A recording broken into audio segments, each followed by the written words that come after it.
ఇప్పుడు నేను ఈ చూపించే రెసిపీ వచ్చేసి నా ఓన్గా నేను ఇంట్లో ట్రై చేశానండి. చాలా బాగుంటుంది. ఎప్పుడు బిర్యానీలని బగారా అని ఏం చేసుకుంటాం, టైం కూడా సేఫ్ అవుతుంది. ఇప్పుడు నేను చూపించే రెసిపీ నేమ్ వచ్చేసి గ్రీన్ రైస్ అండి. ఒకసారి ఇంట్లో కరివేపాకు, పుదీనా, కొత్తిమీర ఇవన్నీ ఉన్నాయి. నాన్ వెజ్తో స్పైసీగా ఏమైనా తింటే బాగుండు అనిపించింది. బగారాకి టైం పడుతుంది. ఏం చేద్దామని చెప్పి జస్ట్ ట్రై చేశాను. టేస్ట్ విషయానికి వస్తే బాగుంది, మీకు చూపిద్దాం అని చూపిస్తున్నాను. ముందుగా స్టవ్ ఆన్ చేసుకొని ప్యాన్ పెట్టేసుకొని మీరు క్వాంటిటీకి తగ్గట్టు రైస్ ఎంతమందికి చేస్తున్నారో దాన్ని బట్టి మీరు తీసుకోండి. ఆయిల్ అండ్ నెయ్యి వేసుకోవాలి. ఆ నెయ్యి విషయానికి వస్తే ఇంట్లో ప్రిపేర్ చేసిన నెయ్యి అండి. లింక్ డిస్క్రిప్షన్లో మెన్షన్ చేస్తాను, వెళ్ళి చెక్అవుట్ చేయండి.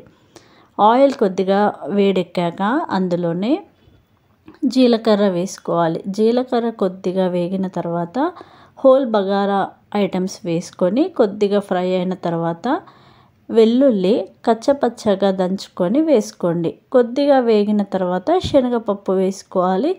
మీకు నచ్చితే జీడిపప్పు కూడా వేసుకోండి.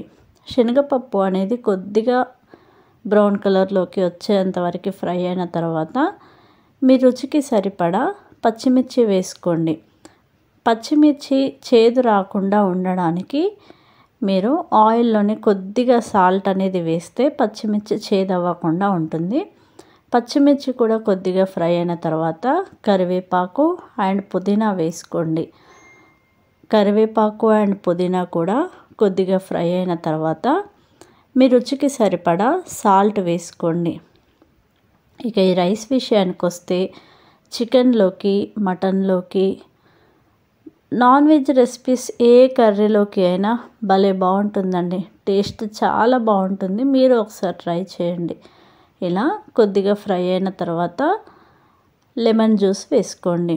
లెమన్ జ్యూస్తో పాటు కూడా కొద్దిగా ఫ్రై చేసుకున్న తర్వాత అప్పటికప్పుడు ప్రిపేర్ చేసుకున్న రైస్ వేసుకుంటే మెయిన్గా టేస్ట్ బాగుంటుందండి. అప్పటికప్పుడు ప్రిపేర్ చేసుకున్న రైస్ వేసుకొని అంతా కలిసేలా బాగా కలుపుకున్న తర్వాత ఆ ఫ్లేవర్స్ అన్నీ రైస్లోకి వెళ్ళేంత వరకు స్టవ్ అనేది మీడియం ఫ్లేమ్లో పెట్టేసుకొని ఉంచుకోండి. ఇక నాన్ వెజ్లోకి అయితే ఈ రైస్ అదిరిపోతుందండి.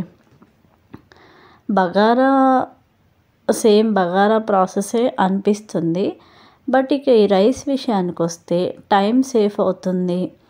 మనం పుదీనా, కరివేపాకు, కొత్తిమీర ఈ రైస్లోకి ఎంత వేసుకుంటే అంత టేస్ట్ బాగుంటుంది.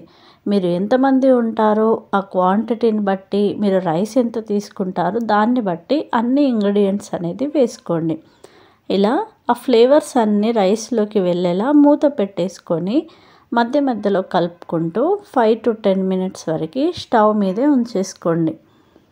ఇలా ఒక 5 to 10 minutes తర్వాత కొత్తిమీరని క్లీన్గా వాష్ చేసుకొని కట్ చేసుకొని రైస్లోకి వేసుకున్న తర్వాత అంతా కలిసేలా బాగా కలుపుకొని కొత్తిమీరతో పాటు ఒక 5 నిమిషాల వరకు స్టవ్ పైనే ఉంచేసుకోండి. ఇక నాన్ వెజ్ అలవాట్లేదు, నాన్ వెజ్లో తినము అనుకున్న వాళ్ళు కూడా టమాటో పికిల్స్లో కానీ, రసంలో కానీ, టమాటా చారులో, పన్నీర్ మసాలా కర్రీలో అద్దరిపోతుందండి. జస్ట్ 10 minutes రెసిపీయే. మార్నింగ్ బ్రేక్ఫాస్ట్లో చేసుకోవచ్చు, లంచ్ టైంలో చేసుకోవచ్చు, డిన్నర్ టైంలో చేసుకోవచ్చు. స్పైసీగా తినాలి అనుకున్నప్పుడు బగారా చేసుకోవాలనుకున్న టైం పడుతుంది. సో ఆ టైం సేఫ్ అయ్యే విధంగా ఈజీగా ఇలా గ్రీన్ రైస్ అనేది ప్రిపేర్ చేసుకోండి. చాలా బాగుంటుంది. మీకు నచ్చితే జీడిపప్పు వేసుకోవచ్చు. అండ్ ఇక మెయిన్గా వెల్లుల్లి ఎంత వేసుకుంటే ఇందులో అంత టేస్ట్ బాగుంటుంది. ఇది అండి ఈరోజు వీడియో. రైస్ రెసిపీస్ కూడా మన ఛానల్లో ఉన్నాయి. లింక్స్ అన్ని డిస్క్రిప్షన్లో మెన్షన్ చేస్తాను, వెళ్ళి చెక్అవుట్ చేయండి.